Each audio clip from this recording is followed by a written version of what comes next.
And we're live. Hey, everyone. Welcome to this week on Inside.net. My name is Cecil Phillip. And today we have a very special guest, Mr. Jesse Liberty, who's been in the .NET space for a very long time. He's written tons of books. He's done videos. He's done tons of amazing things to teach folks about building applications with .NET. And so he's had a very long career.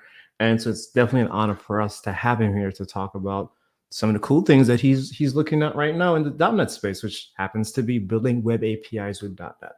So before we actually dive right into the topic, Jesse, I really would love for you to just give us just a little bit of a bio, right? Like run through the resume a little bit and let folks know a little bit about who you are and what have you done.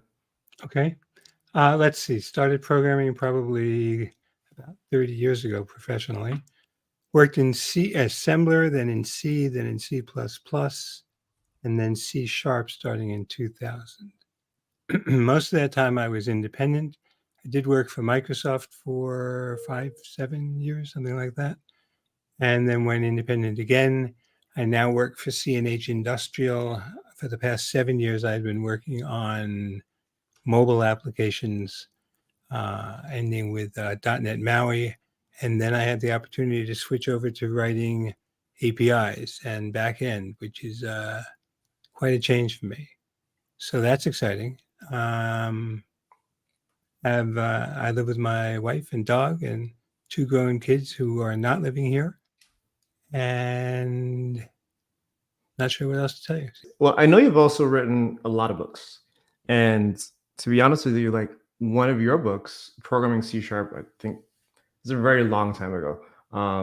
I read when I was in college, just as I was starting to learn. You're killing me. Not trying to date anybody. I'm not trying to date anybody, but one of the books that I read when I was in college, when I was just learning about like this .NET thing and what is and what does it do.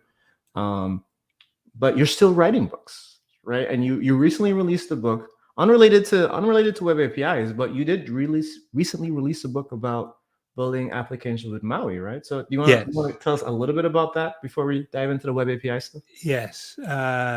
Bill, I've written 2 books for Pact. One was on Git, and then we did a book on .NET MAUI, targeted really, I think, at Xamarin Forms programmers who are making the transition to .NET MAUI. And that book is done well. Been very happy with it. I'm now talking to them about starting a book on writing APIs. Pretty much the material that I'm hoping we'll talk about today. Previewing a lot of that on my website, on my blog. Is that just jesseliberty.com? jesseliberty.com, yeah. Okay. Yeah. And I can actually show you the homepage of that. Oops, left that behind. Okay, there we go. I don't know if you can see my homepage. Yeah, there we go. But here's the new series. Starts off explaining what we're going to do. And then so far there are 4 parts to this. Part 2 explains about the database, and we can talk about this today if you like. And then there's part 3, which talks about Dapper, which is a simple ORM, object relational mapper. And then finally, part 4, if I come down way down here, is creating the APIs. And there are a couple ways to create APIs. We can talk about that. The 2 that I focus on are through ASP Core and GraphQL. Nice. So you've written books on Maui. You've written books on web APIs. You're one of the folks that I know that have been doing .NET for a really long time and doing it successfully. So one of the things that I want to ask you before we again start to dive into this topic would be, how, like, do you have any tips for folks on how you achieve longevity, like in your career in this space for so long? And the reason I ask that is because a lot of folks are like, oh, well, you got to learn JavaScript and you got to switch programming language. You got to learn Rust and Go and da. And nothing wrong with learning different languages. I'm a big proponent of learning new things. but then also too, like being able to see consistency and growth in that consistency, I think is also important too, right? So I'd love to hear what you think about that since you've been here so long. Right. Well, it keeps telling me how long I've been here. I'm feeling older and older. Sorry, I'm gonna stop. I'm done. That's all right. I didn't start in .NET. I started in writing in C, Yeah, and then when .NET came along, I entered, I think, through ASP.NET, if that makes sense. I think yeah. Mhm. I was doing C and then C++ and got the Microsoft compiler, so I sort of eased my way in. It was easier and beneficial and satisfying to stay in the .NET universe. It's Mhm. big. There's a lot of opportunity there to learn new stuff. I agree with you about learning new languages. I think you need to find a balance between being open to learning new stuff on the one hand and getting good at what you're doing and having some proficiency on the other. I've always opted for new stuff. Yeah, My feeling was that once you get really good at something, it gets really boring, and so it's time yeah, to do something new. Uh, I was very lucky when I started programming. Things were a lot simpler, and the environment was simpler. What you were building was simpler, and I spent a lot of time on bleeding edge. But even so, things simplified as you went along. Right now, if you're coming in from scratch, you really have to decide whether you're looking at web applications or desktop slash mobile applications.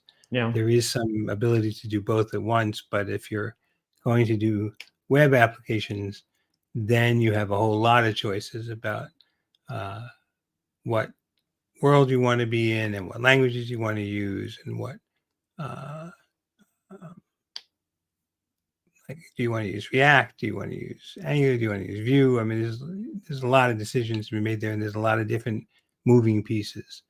yeah.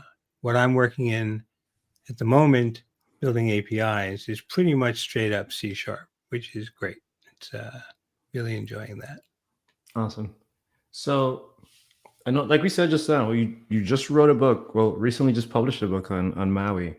How did you how did you make that shift over from Maui to web APIs? Because for a lot of us are still trying to do that. And when I say that, a lot of us, like I've been telling myself for years, I'm gonna learn how to do some mobile stuff. I'm gonna learn how to do some desktop stuff, some client facing, pretty pictures and boxes and buttons. But I always end up just sticking to the backend because that's a comfortable space for me. Right. So tell me, how is it that, you went from, okay, well, I'm gonna publish this Maui book to now you're working on these projects, building APIs. Well, for about 7 years, I've been building mobile applications, and almost all of that was in Xamarin. Mm. And Maui came out. That was very exciting, and there was a real opportunity there.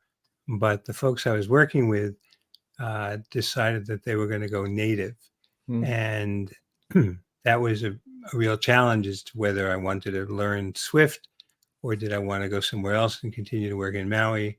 And the man who is now my boss's boss, what at Microsoft we used to call a skip boss, Yeah. swooped in and said, "How would you like to do some just straight up C sharp in the back end?" And I had not really done a lot of back end work, so this seemed like a great opportunity. Nice. Okay. So now you're getting to learn how to build like these APIs. I'd love to hear about your experience and what you're and like what exactly you've been building. But before we do that, we actually have a question. First question coming in from YouTube. This is from the Sim Racers TSR. Where can I purchase your books? Are we talking hardback or digital, or maybe both? I don't know. Like maybe you have both of those. You can get it on the Kindle. You can also get a paper copy. There are advantages to both. You can buy them presumably at any bookstore, certainly through bookshop.org or through Amazon or directly from the publisher, Pact, Packtt. PACKT, I think, I right? think Let by me now I look. would know how to spell it. Yeah. So yeah, it should be pretty broadly available. I hope it's broadly available.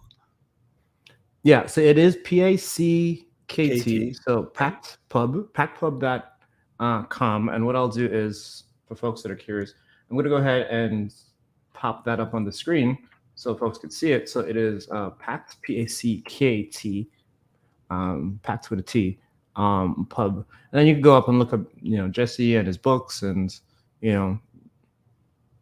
support him by purchasing some of the books, right? And so I'm sure you'll like that very much. Yes, So I there you give go. all my money to a college fund that is paying off my kids' college. Got to support the kids, man. I get it. Indeed. Got to support the kids. All right. So why don't we go ahead and dive into the topic, right? Like tell us what you've been Sure. doing with, web APIs, what you've been building, and what you've been learning like along the way.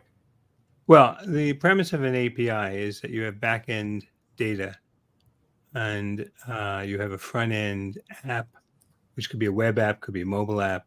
Mhm. And the app wants to get to that data. And rather than the app having to know all about the data structures and how to query the database and so on, you present an API, which is application program interface. It's a basically an encapsulation of what it is you want. So you call this thing and give it the necessary information. It gives you back what you want. So there are a couple of different ways of doing that. The most popular probably is using REST. And when you use REST, the advantage here is that you use the standard HTTP calls. So you use get and put and push and post, I should say. And that gives you the CRUD operations, the create, read, update, and delete operations using the standard HTTP verbs. Mm-hmm. The alternative is GraphQL, which I'm just beginning to use. The advantage of GraphQL is that it solves a big problem that REST has, which is overfetching and underfetching. But let's focus on overfetching. If you call, let's say you have a database and it's got 30 fields and you only want 4 of them. Well, we could write an API for just those 4, but then somebody else wants a different 6, and then somebody else wants a different 8. And so what we typically do is just send it all. Well, you wanted 4, you just got 30, and that doesn't really matter if you're only doing 1 or 2, but if you're doing 10,000, that's a lot of data over the wire that you don't necessarily want to send. So with GraphQL, you can say, these are the 4 I want, and get exactly those 4 back. Got it. Okay. So one of the things that has come up in the past when folks talk about GraphQL is when it comes to filtering properties out from a response, some folks would argue we as in .NET folks have had that with OData for a little while. I don't know if you have any experience with OData, but I'd love to hear about your initial feelings about GraphQL in comparison to like other ways of building APIs. All right. Well, the only thing that I can really compare it to is REST. And REST is very comfortable and very intuitive and very popular. GraphQL is pretty new to me and to the group of people that I'm working with. And we're trying to evaluate how much of the work of the learning curve and how much of the work of actually interacting is being pushed to the client. And is that reasonable and is that helpful? Yeah. Because the client needs to take a look at what's called the schema, which tells them everything they can query for. And then they have to construct a query, and then they have to deconstruct what we give them back. And that may all be fine, but it's different from working with REST. Sure. Okay, that makes sense. So then upfront, like the consumer of said API just has to have a little bit more information around like, well, what can I get and what are the data types and how do I filter out these queries, right? And et cetera, et Right. cetera. I don't want to overstate it. I mean, they still need to know what they want in REST as well. It's just, it's a different approach with GraphQL. You're not using the standard HTTP verbs. You're sending what looks a lot like a JSON block that describes what it is you want. Now in REST, that's also true. In the body of a REST call, you would put in Yeah. REST allows you to do a couple of things. It allows you to make your query through the URL or to send what's called a body that has a description of what data parameters you want to send in. Okay. Got it. Got it. Got it. Okay. So Some of tell this us. is easier to show than to say, and we'll get to Well, that. yeah, I'm sure we'll get to that. Okay. So we talked a little bit about, again, like being able to make calls over HTTP and REST and things of that nature. What types of applications are you building with these APIs that you're working on? I don't know if that's something you could talk about or not, but you know, Well, I are can say you, generically, CNH Industrial is actually, we build equipment for farms, nice big tractors and, $500,000 enormous equipment. As part of that, farming these days, I know it's so weird farming, but farming these days has become extremely data intensive. yeah, Farmers want to know how much of this did I put down, how much water came down, what was my yield, different layers, different field types, different field sizes, et cetera, et cetera, et cetera. And to manage a farm, you need a tremendous amount of data. And that data comes from the tractors and gets fed into our central databases. And then the web portal or our phones can manage that data and present that data.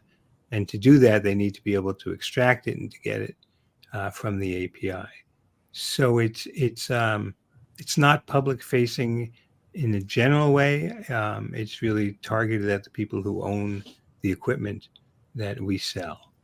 yeah. And I'm one of these days I'm going to get a ride on a tractor because I'm not a farmer. I grew up in New York. Got it. Got it. Well, I grew up in the Caribbean. I've never ridden on any farming equipment either. So if you ever get the opportunity, you have to tell me what that's like. I'll let you know. Okay. Okay. And then you can tell me about growing up in the Caribbean. We could share stories. I'm completely down for that. So when you talk about building APIs, particularly in .NET, more than likely folks are going to be talking about using ASP.NET, and particularly today ASP.NET Core. Right Yes. now we're talking about either using controllers or using minimal APIs or endpoints or whatever flavor what I mean of structure that you particularly type of like. Right. I'm curious to hear. Do you have a preference between the style that you use inside of ASP.NET for building APIs, or are you Yes. kind of just like it depends on the situation? Well, it does depend on the situation, but for any kind of large enterprise application, minimal APIs are just not going to cut it. You need the organizational structure. Yeah. So we work with controllers, and each controller has a method that acts as an endpoint, and by which I just mean that there's a URL that you can call, and our controllers talk to services that manipulate the business logic, and then that talks to the repository, which is where we get our data from. Okay. And it's a little more complicated than that, but that's the essential architecture. Got it. Okay. Okay. That banging you're hearing is my dog, who's promised me he'll be quiet during this, but we'll see. I mean, if your dog wants to have a little bit of a guest appearance and say hi, we won't be mad at that at all. So You may do that. that is totally fine. Cool. Well, I mean, I'd love for us to dive into some code, right, and kind of get a little bit of perspective of what it looks like, particularly for you, like as you're building APIs with .NET. Do you have anything you have to show us? Yeah, I can. This little fragment of an application is the basis that I'm going to use in my forthcoming book from Pact on APIs. Okay. And it's also, I'm using it in my blog to begin to introduce some of these concepts. So the idea is that you have a database of automobiles. Let me bring that up. Okay. Okay. So you can see that the fields are the name of the car. So that's the make and model miles per gallon, cylinders, displacement, all the things that you would expect in a car. And the premise here is that we're mimicking a website that can buy and sell cars, used cars. So you want to be able to make selections based either on just getting everything, or you might want to say select star from car where, I don't know, MPG is greater than 15. I just made that up. Let's hope this actually works. There we go.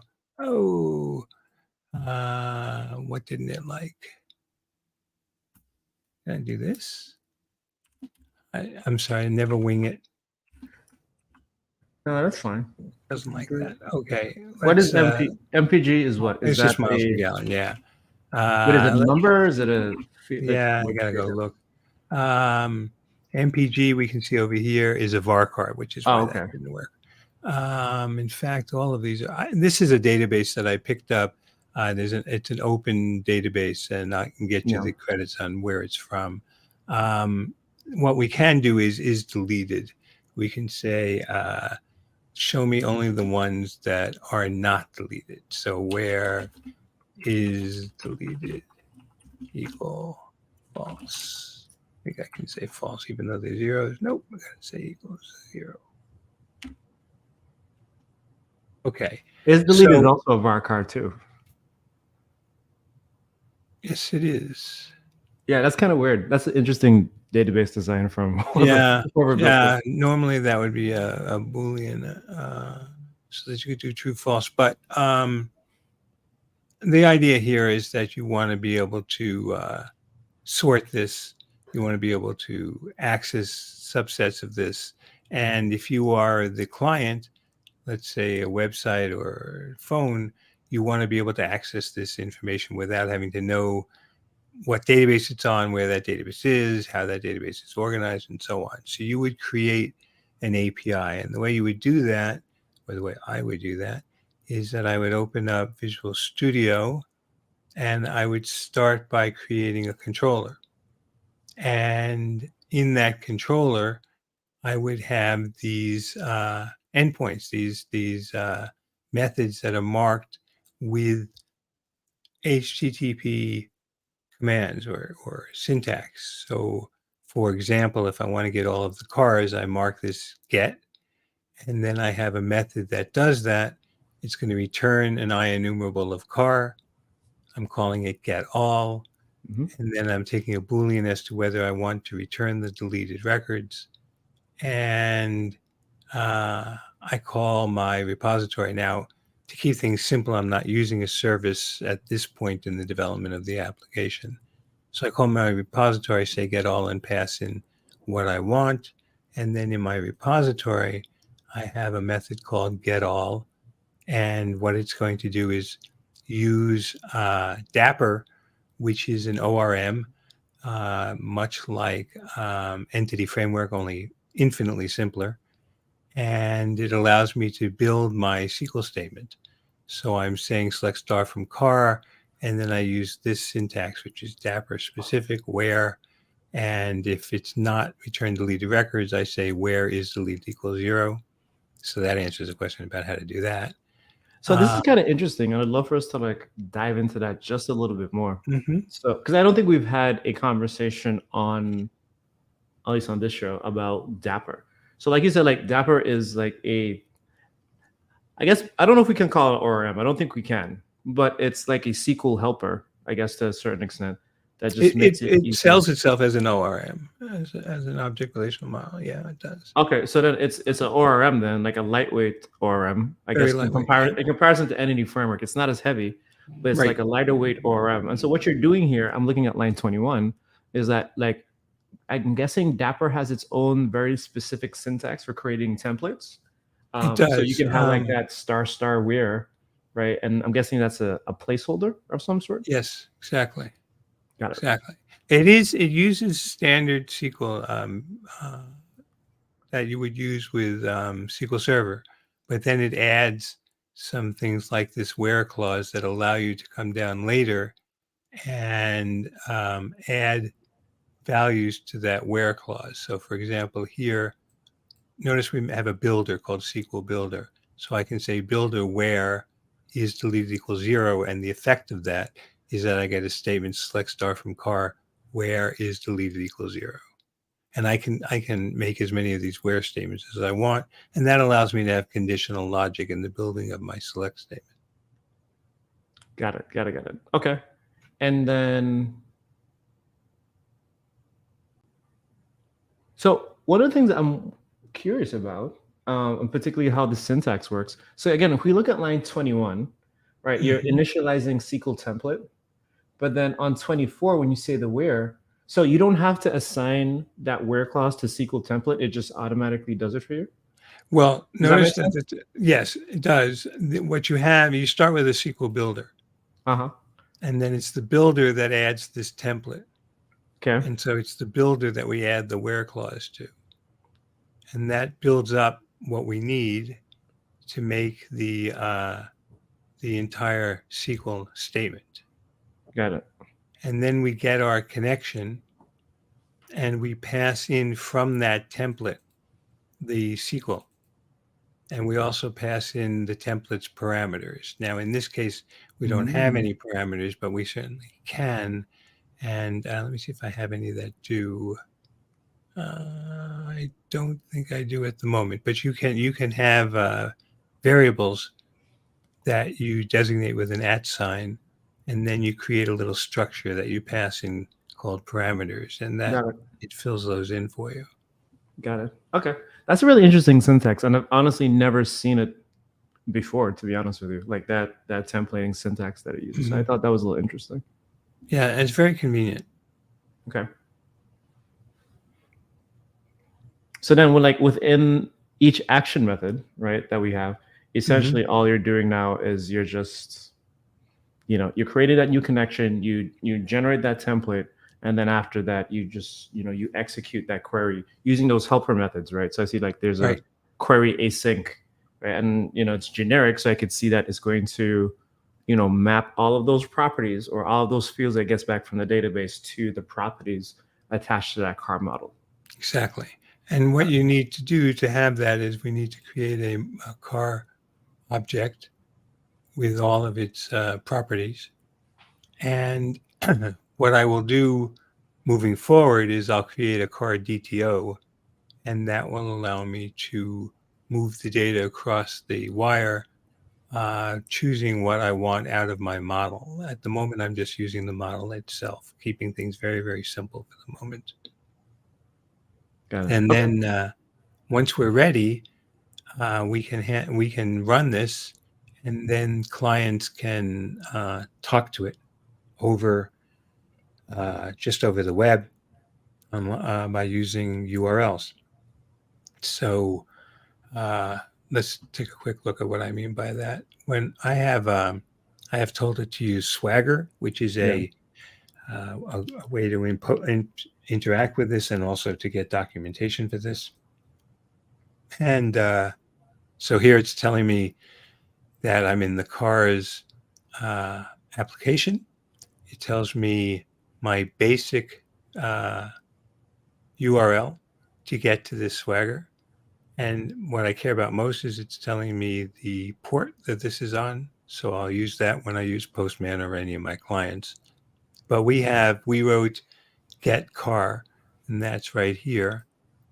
So it tells me that I have these various parameters, and the one that we wrote is the default value of is the return deleted records, which has a default value of false. So do we want to return deleted records? And in order to use this, we're going to say try it out. We'll leave the default value. Down here, it shows me a example of a request and an example of return value. So what we're looking for is 200 in success, and what we're going to send in is just that get/car. So when I hit execute, it's going to send that across the wire, and we should see, and we do, a list of the various cars. Right. And notice that I had said false on deleted records. So we go from 3 directly to 5 because 4 is deleted. So if I come up here and I say true, return the deleted records as well and execute, now we're going to see that 4 is in fact there, and we can see it is deleted is set to 1, that is to say true. I'm not sure where my voice went today. That's fine. So is what I'm saying making sense? Yeah, that makes tons of sense. And this Swagger, this built-in Swagger UI, and built in from the perspective of it comes straight out of the templates. So for most folks, when they use .NET New Web API or File New Project in Visual Studio, like some of this stuff is already wired up for you. So it's Yes. really helpful to have this interface that you could use to like test your APIs as you're like building them out. Yes, I will say that most of the time I use Postman, which takes a little bit of setup, but once you do set it up, it makes it very easy to create various requests and then to hold on to those and reuse them. In fact, you can even automate them for testing your endpoints. Yeah. Okay. Could you? So I've used Postman. I think one of the things I like about Postman in general is just the fact that I could store my in Postman they call collections, right? I could store my Yes. requests in like these groupings called collections, and now you could source control that. You could pass them around. You could share them with folks. But I think in the latest version of Visual Studio, they do also support the .http file syntax. Yes. I've used that more in VS Code. I haven't used it in Visual Studio Code, so I don't know. Well, mainly too because I don't have Windows machines, but I use it mainly in VS Code. But I can imagine you'll be able to do something similar where you could store a collection of these .http files, source control them, share them around, set variables and things of that nature. And now you can kind of, have a way to like pass some of your, I guess, HTTP tests or requests or whatever around I think what you're describing is a VS Code feature, but you get everything you're describing in Postman. Yeah. And I may be wrong. I'm not sure that Visual Studio itself has what you're describing. It does have it, but it's a .http file. Right. So Postman doesn't have Postman just has JSON collections. Right. Visual Studio Code has a file called .http. So it'll be okay. test.http, request that, whatever you want to call it. And then that HTTP file has different, it has different parameters and things of that nature that you could, put in there. I'm actually looking for the documentation for it now so I could show it to folks. But yeah, I mean, it is a thing in the later versions of Visual Studio. And then VS Code has it as well too. So, Okay. I can show you that in Program CS, which is you are getting this automatically from ASP Core.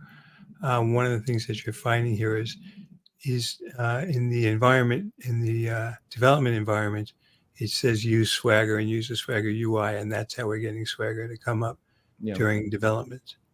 And there's a number of things here that set up your interaction and your environment. Now, in this simple example, I don't have authorization.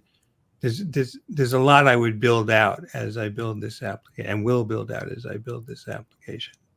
The first thing I'd like to do is add in DTOs and a stronger service layer, and I'll use Mapper, which is a open source application for mapping from DTOs to database objects and back.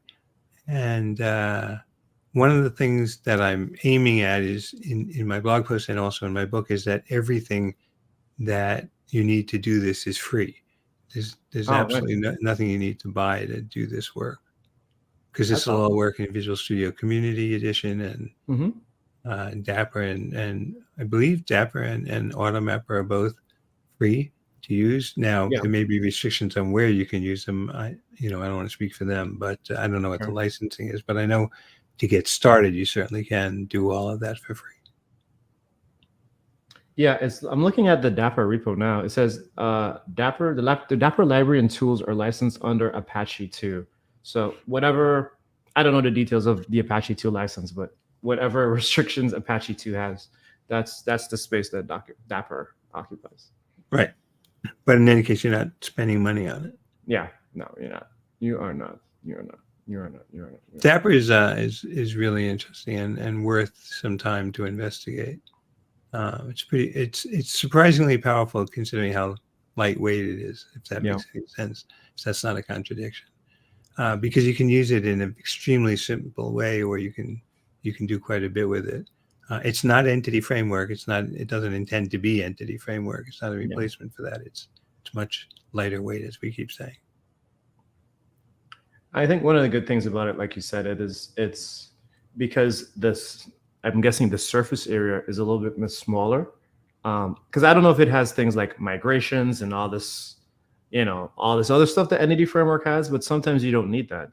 But then sometimes too, like those additional pieces come with, additional weight, right? And the performance is not as good because there's more layers and things to check that you have to go through, right? And so one of the things I've always heard about Dapper from folks is they love it for the performance and the fact that they could get a lot done in a small amount of time, which I think is important.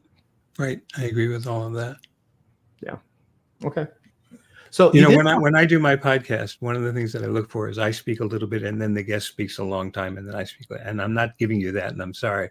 No, that's fine. That's fine. I'm totally fine jumping in here. All right. So we talked. So we saw how you did your modeling with Dapper. I'd love to hear your thoughts about using stuff like AutoMapper or Mapster or any of those type of mapping tools.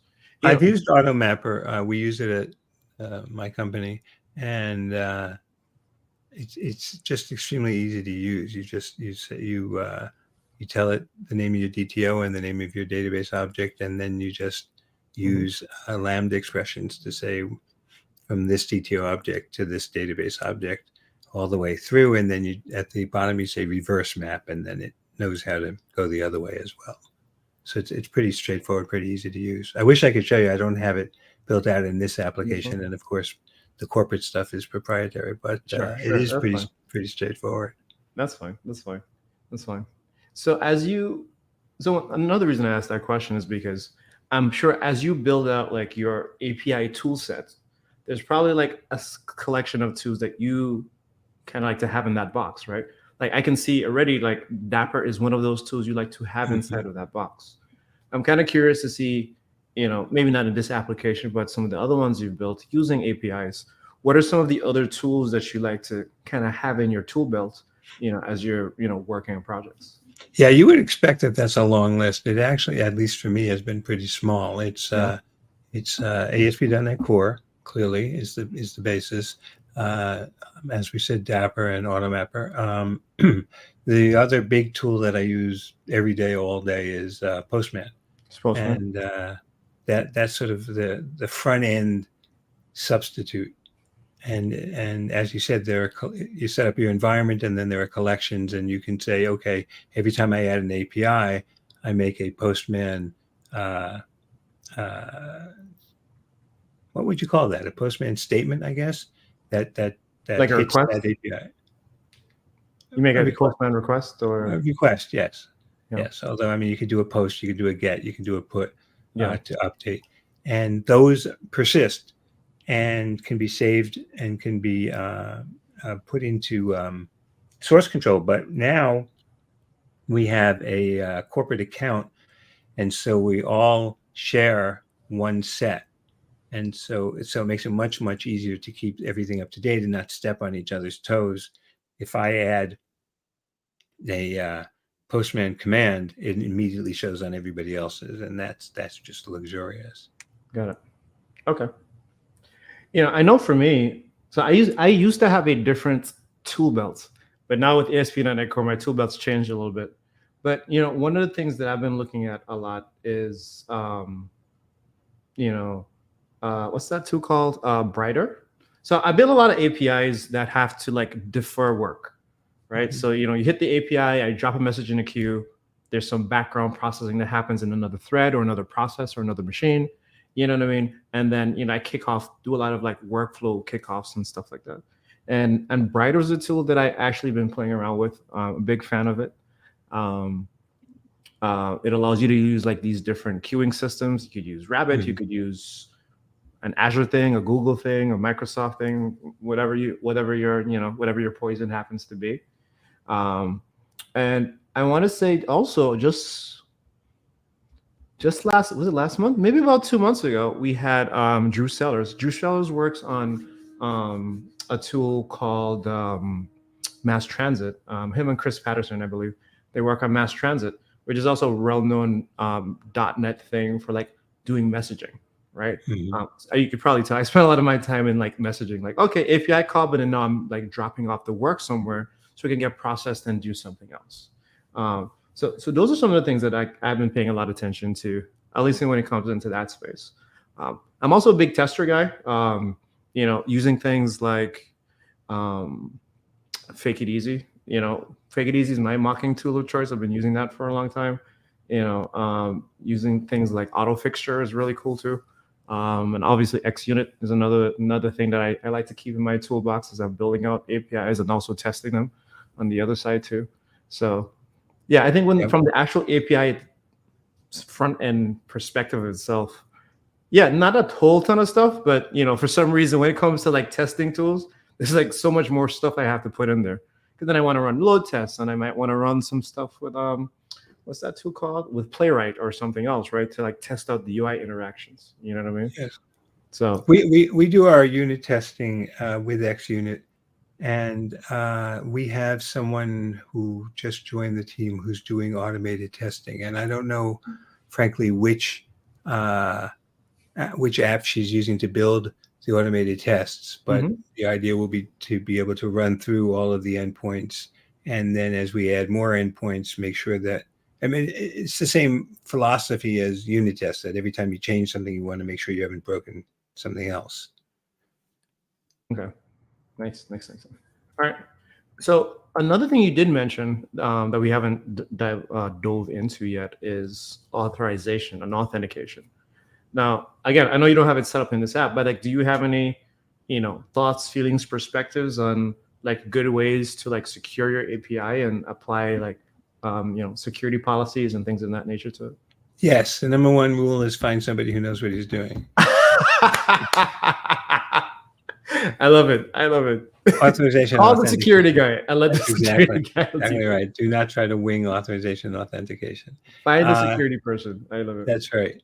We use a token, and we use an account ID and some other stuff to make sure that that that you're only getting what you're authorized to get, and that you've been authenticated as the person you say you are.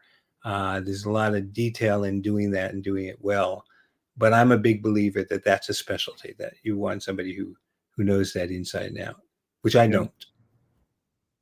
So Okay. I use what I'm told to use, and I make sure that I'm towing that line, because the Mhm. last thing you want is for somebody to corrupt your data or access your data. Mess it And up. of course, there are backups and all of that you're going to want to put in, and so on. Yeah. I mean, that makes total sense. I think, security is a scary thing in general. And the last thing a developer wants to do is to get security wrong, because that's not a cheap mistake to Right. resolve, right? Like there's a lot of like cascading effects that you can have with that. Yeah, I remember once I used to play around with like Identity Server / Duende Identity Server, and I think those guys have done a really good job at like putting in those pieces if you need that. I've also just used the built-in ASP.NET identity bits, which are actually just pretty. It's not as hard as people think it is, to be honest with you. Like it has this perception of being hard. It's really not that hard if you spend a little bit of time into it. But those have been the two things that I've used. But I know there's tons of other options that folks have used, Keycloak and OpenDICT and some of these other ones as well. But I really don't have any experience with those. I don't know what those look like. And I haven't used any of the cloud ones either, other than Auth0. I'm going to flip this around and just have you come and talk about APIs on my podcast. We Because can you've switch. investigated a whole lot of options there. we could switch. You know what? If anytime you want me or any of my other co-hosts to come on and talk about stuff, let us know. We'll be more than happy to do that. That would be great. Anytime. That would be great. Actually, Alon, one of my co-hosts, she is in the chat. Hi, Alon. Say hi to everybody. So there you go. We just gave you work to do. Since you're not here on stream, you're gonna have to show up on one of Jesse's shows and present. So there you go. Yeah. Okay.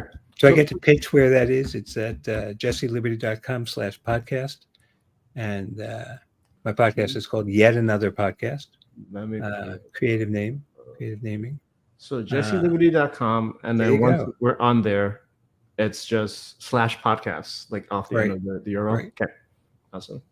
And I'm guessing folks could get your podcasts everywhere they get podcasts. So Apple, Google, Stitcher, wherever you get your podcast. Wherever you get your podcast from, you could get them from there. So okay. Yes. So it's called Yet Another Podcast. And it's very focused on .NET. And we've been very lucky with who we got. I'm right now editing a great conversation I had with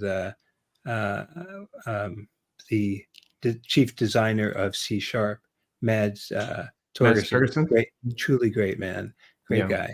And so we've been pretty lucky with that. For a long while, it was focused on .NET MAUI. We're broadening that now, as you might imagine. Sure. So we got to make sure that we get everyone to subscribe to that. And whenever you put out that next episode with Mads, like we'll be paying attention to that too. Maybe we'll share with our folks here as one of our community highlights too. So we'll make sure we do that as well. That would be great. Cool. Well, Jesse, I think we're rolling down to the end a little bit. Do you have any last words, suggestions? You know what I mean? Any advice you'd love to share with our audience about like building a the only advice I have is that I avoided back-end work for a long time. I saw myself as a front-end guy. And, back-end development is got its own interesting niche, its own interesting set of challenges. I'm really happy to have made that change. Not necessarily for the rest of my life, but right now I find it very exciting, very interesting. And I'm not moving pixels around, which is kind of a relief for a while. So, my advice is to be open to working at various parts of the full stack, and to keep learning and keep plugging away and keep going on podcasts. I'm a big fan of that. Awesome. Well, Jesse, thank you again so much for coming on. We really appreciate you. And thank all of you that are still here that have been watching.